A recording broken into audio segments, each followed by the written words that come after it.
सही और गलत का फैसला आखिर कौन करता है?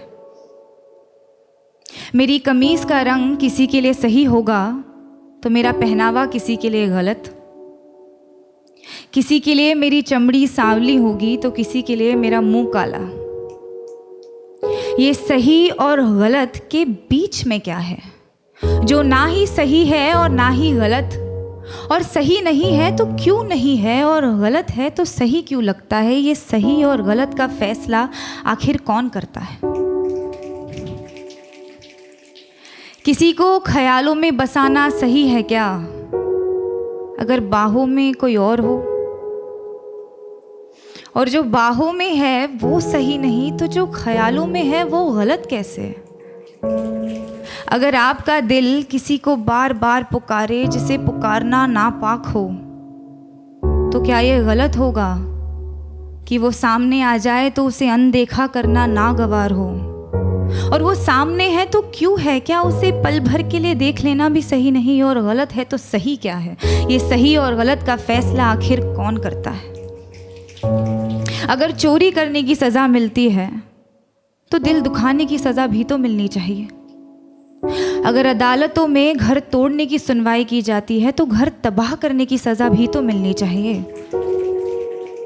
अगर अपने जेबों को पैसों से भरना गलत है तो किसी एक इंसान को देवता जैसे पूजना सही है क्या?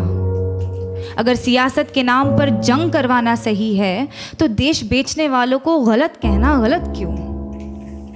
और अगर धर्म के नाम पर बंटवारा करवाना सही है तो आज़ादी के नाम पर नारे लगाना गलत क्यों? किसी एक इंसान से दिल खोल कर प्यार करना सही है तो जब वो किसी और से करता है तो मुझे सही क्यों नहीं लगता? और वो सही है तो मैं गलत क्यों? ये सही और गलत के बीच में कुछ होता भी है क्या?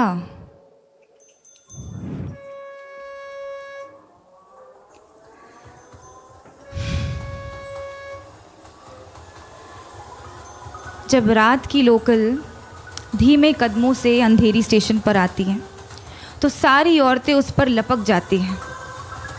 एक ही डिब्बा नसीब होता है औरतों को 11 बजे के बाद। उस एक डिब्बे में सारी औरतें चढ़ जाती हैं। मैंने पूछा है कई दफ़े ट्विटर पर ऑफिशियल से, आपको क्या लगता है औरतें 11 बजे के बाद घर से बाहर नहीं निकलती, इसीलिए लाद देते हैं उन्हें बोरियों की तरह एक दूसरे के ऊपर? या आप सोचते हैं कि औरतों को घर से निकलना ही नहीं चाहिए?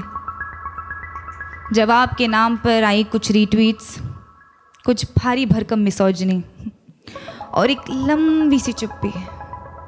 उस चुप्पी का शोर आज तक गूंजता है संडे की दोपहर वाली खाली डिब्बे में। अगर औरत की हिफाजत करना ज़रूरी नहीं तो औरत का आवाज़ उठाना गलत है क्या? अगर निर्भय होकर मरना गलत है तो घुट घुट कर जीना सही होगा क्या? पर फिर रात की लोकल ट्रेन है तो अपने साथ ढेर सारा समय लाती है, तो एक हाथ यहाँ एक टांग वहाँ टिकाकर सपने देखने का वक्त मिल ही जाता है। क्योंकि क्या है ना, सपनों के तो पर होते हैं। आप खुद को चाहे जितना जकड़ ले, सपने तो आज़ाद हैं। होठों पर उसके होठों का सपना देखना गलत है क्या? बीच रात उसके छुअन की वाहिमा करना सही क्यों नहीं? अगर किसी एक इंसान से तमाम उम्र प्यार करना सही है तो अमृता का प्यार साहिर के लिए गलत था। और अगर किसी एक इंसान के आरज़ू में तड़पना गलत है तो इमरोज़ का प्यार अमृता के लिए गलत था क्या? अगर खुदगर्जी प्यार को ख़त्म करती है तो उसे पैदा क्या करता है? अगर ये दुनिया वालों के हिसाब से चलती है तो हर रोज़ एक मजनू क्यों मरता है? अगर इश्क इबादत है तो धर्म के नाम पे क्यों बंटता है? और अगर सुकून ही चाहिए तो उससे मिलने को दिल बार बार क्यों करता है? ये सही और गलत, गलत और सही, इसका फैसला आखिर कौन कर सकता है?